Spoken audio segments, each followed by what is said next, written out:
It started with humiliation, the kind that burns deep, the kind you never forget.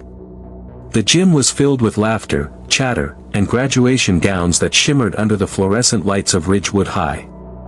But for one student, that day would become a moment the entire town would remember. His name was David Carter, quiet, respectful, brilliant, the kind of student who spoke through his work, not his words. For years of sleepless nights, part-time jobs, and endless studying, all leading to this moment. But instead of being recognized, he was about to be reminded that in a world full of bias, excellence isn't always enough to earn respect. As rehearsal began, David walked toward the front row, clutching his cap with quiet pride. But before he could take his seat, a tall security guard stepped in front of him, his voice laced with authority and ignorance. "This section's for honor students only," he barked. The crowd went silent. A few chuckles broke from the back. David's throat tightened, his voice trembling. "Sir, I am supposed to be here." But the guard only sneered, eyes narrowing with doubt. "Don't make me repeat myself. Get out." And just like that, before teachers, classmates, and staff, the man grabbed David by the arm and shoved him toward the exit. His cap hit the floor, rolling across the polished gym floor as whispers filled the air. Laughter followed him out the door.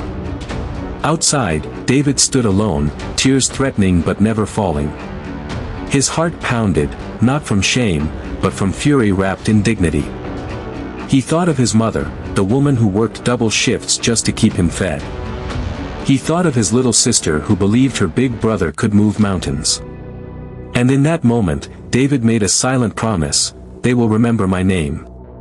The next evening, the gym was packed, parents, cameras, the school board, everyone dressed in celebration.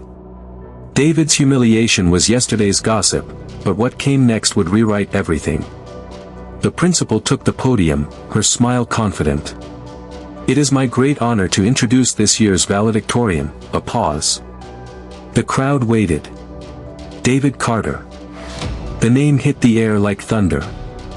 Gasps, applause, shock, every whisper from yesterday silenced in an instant.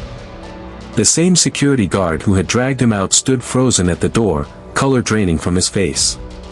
David walked tall, his gown gleaming under the lights, every step echoing his victory. He took the stage, adjusted the mic, and looked out at the sea of faces that once doubted him. His voice was calm, but powerful. "Yesterday, I was told I didn't belong," he began. "But belonging doesn't come from where you sit, it comes from what you've earned.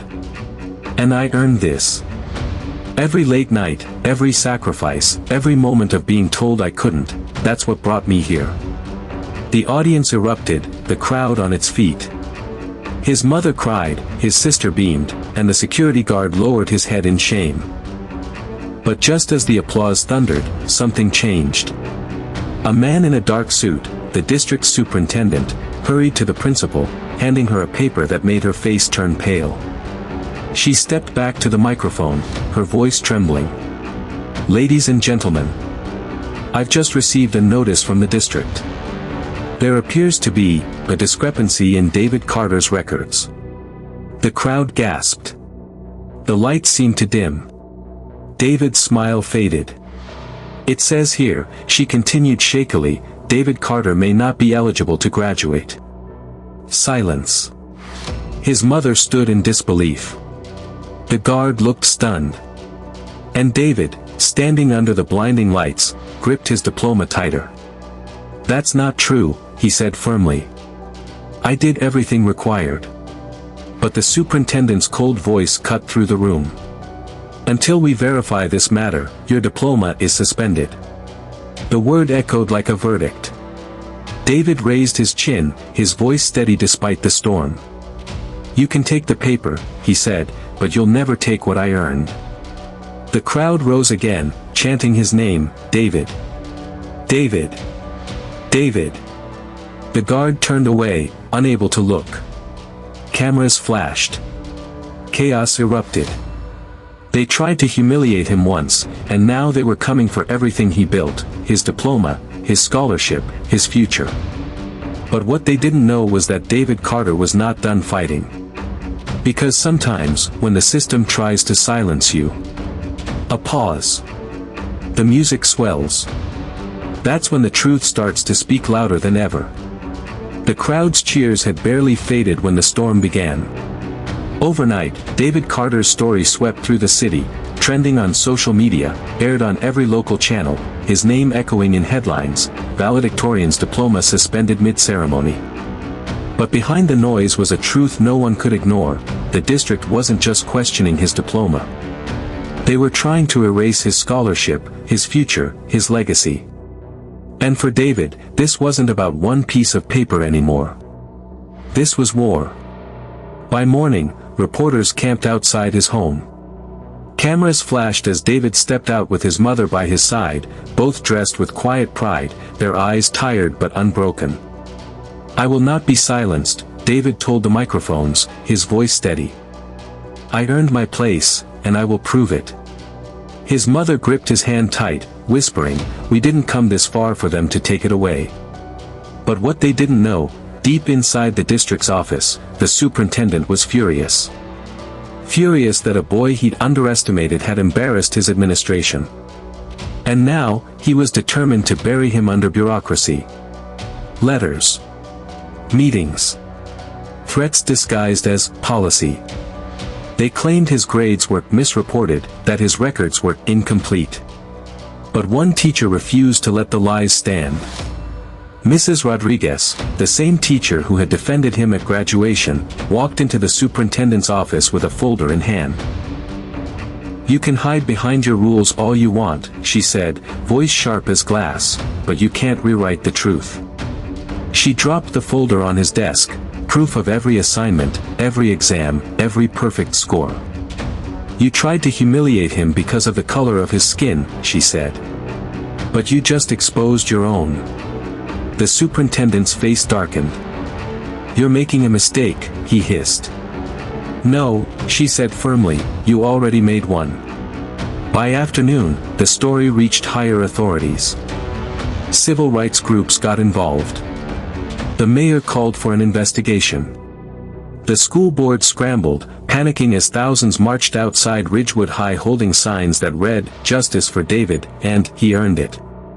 Cameras captured it all: mothers, fathers, students, chanting his name.